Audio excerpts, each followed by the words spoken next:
Working on a 2010 Chevy Impala. Placing the fuel vent valve canister. Here it is right there.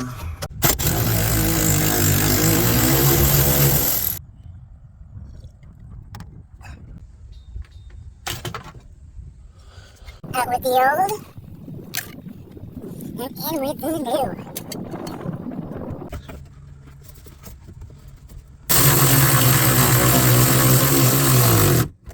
People say you need to take off a bunch of crap to replace this. This is the old one. I got the new one in there. We'll get done. Gonna clean up the area a little bit. Got everything done, time to tighten the bolts.